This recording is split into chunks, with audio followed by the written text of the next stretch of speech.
The Curlew's Cry by J. Leslie Bell. Sheila stretched back on the couch, lit a cigarette, and looked at the unfinished letter to Neil which lay in the center of the coffee table. There was something pitiful and inadequate about her letters at the best of times compared with Neil's. His often ran to 6 pages, full of details about old university friends, his jobs in the North Sea oil rigs, the characters he met in the Aberdeen pubs.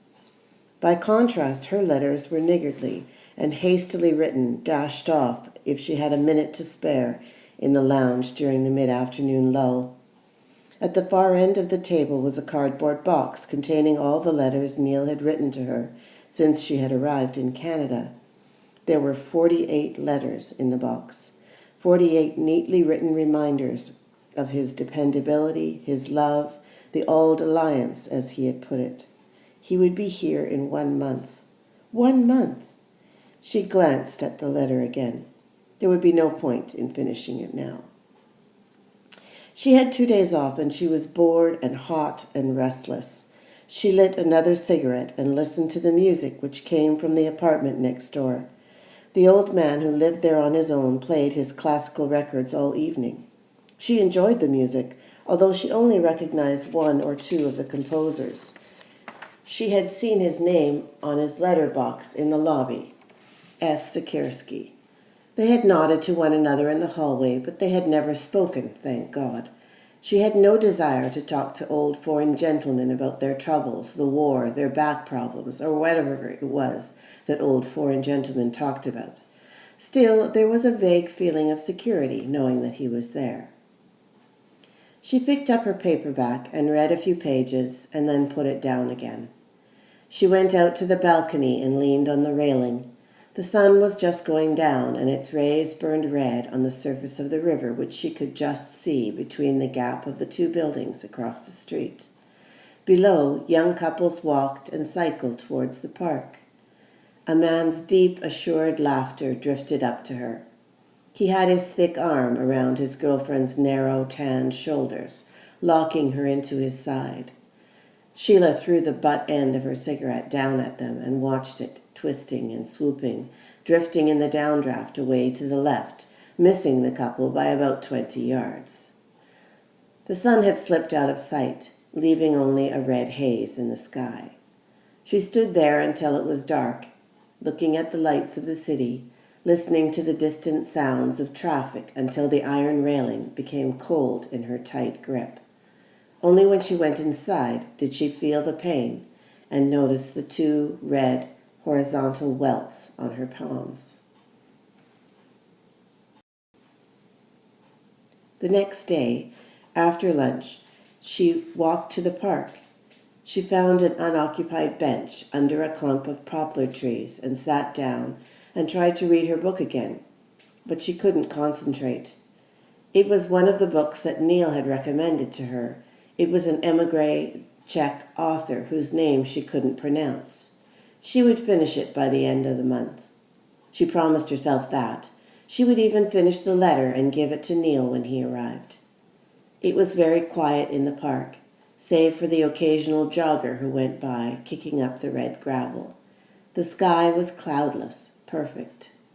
The sky over Scotland even now would be lowering and treacherous, with its shifting layers of grey and white and black. They had camped under that sky on Rannoch Moor, tramped under it along the banks of the Tay, sheltered from it in bothies and ruined border keeps. Neil wrote of these things, these memories. "Remember the Curlew's Cry," he wrote. "We lay in the tent, holding each other all night. 'Listen to the Curlew's Cry,' you said. I'll never forget that, Sheila, never." There was no curlew. We never heard a curlew. We never saw one. And the time in Lewis when we slept in the park and watched the northern lights. There were clouds, dense clouds. The moon and stars were covered by them. And buried somewhere in one of those letters, a whispered refrain. "Why did you leave? Why did you leave?" She closed her book and put it in her purse. She walked across the park, crossed the bridge, walked down Memorial Drive, and ate at one of the restaurants in Kensington Road. She had one beer and smoked 5 cigarettes, and then walked slowly home. When she got back to her apartment, Mr. S. Sikorsky was waiting at her door. He was a very tall man with gray hair and a heavy gray mustache. In his left hand, he was holding a worn leather briefcase. He stood there, very stiff and straight. "I am very sorry to inconvenience you, Miss Laidlaw, Sheila Laidlaw." He inclined his head slightly towards her. "I have been very foolish. I forgot my key. I have locked myself out." "Is the caretaker not in?" Mr. S. Sikorsky shook his head. "I wonder if I could use your balcony. I could climb over. There is only 3 feet separating my balcony from yours." Sheila eyed him dubiously, expecting for some reason to see a muscle twitch on his face or to see his hands shaking. He stood unmoving, his eyes fixed on hers. Sheila unlocked her door. "You'd better come in." She threw her jacket and purse onto the couch and opened the French windows.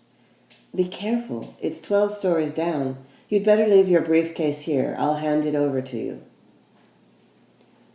For an old man, Sikorsky was surprisingly agile. He braced himself with his right hand on the rail, and gripping the upper part of the window frame with his left hand, he pulled himself up. He teetered there for a moment, steadied himself, and then leapt over the 3-foot gap, landing without a stumble on his balcony. There was a glimmer of a smile on his lips when he turned around to face Sheila. She smiled back at him. "Bravo!" She handed him his briefcase. He inclined his head again. "Thank you. You're very kind." He was about to go inside when he suddenly hesitated and turned around. "Miss Laidlaw, would you care to have a glass of wine with me and perhaps listen to some of my records?" She was about to say no, but something about his stance checked her. It was as though he was standing in front of a firing squad, as though he had just refused the blindfold. Death or life, yes or no, it is all the same to me, his pose seemed to suggest. She smiled again at S. Sikorsky. "I'd like that very much," she said. Mr. Sikorsky's apartment, Sheila noted ruefully, was much neater than hers, but there was an unfinished quality about it, as if something was missing. In one corner stood a tall, varnished bookcase with thick, leather-bound volumes with gold lettering on the spines. In the alcove opposite was a cabinet full of record albums, all neatly arranged. The cream-colored walls were bare except for a simple wooden crucifix above a table with a solitary framed photograph on it. Mr. Sikorsky showed Sheila to a chair and then went into his kitchen and poured out 2 glasses of red wine. He handed 1 glass to Sheila and then placed his briefcase on the table and carefully took from it several records. He glanced at her.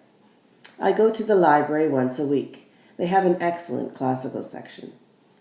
He took one of the records from its jacket and placed it on the turntable of his stereo and clicked the switch on. He took his glass of wine and sat across from Sheila. It was a piano solo that was playing.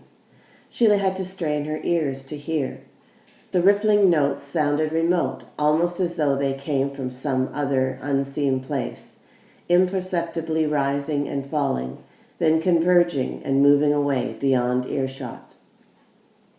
"It's very beautiful," said Sheila. "Paderewski, he was my mentor." Mr. Sikorsky sat very still, his head tilted to one side, his long fingers encircling his wineglass. As he spoke, he did not look at Sheila. His gaze was fixed on some point over her shoulder. He spoke quietly, distantly, like the music that was playing.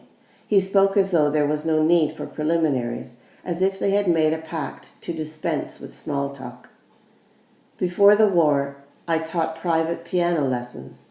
I taught in Lublin and Warsaw. I also taught here until I retired. I was never as great as Paderewski. I knew at an early age I would never be great, but I was a good teacher. That is how I met my wife.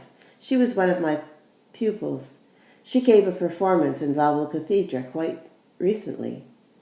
Oh, I didn't realize. I didn't. You thought I was perhaps a widower or a bachelor. No, we have been married for many years. I am waiting for her and my son. He made a motion with his left hand. That is her photograph on the table. Her name is Maria, and my son's name is Stefan. Sheila looked at the picture. She was a young, fair-haired woman standing on a snow-covered clearing in a pine forest. Beside her was a small, fair-haired boy who was holding on to his mother's sleeve.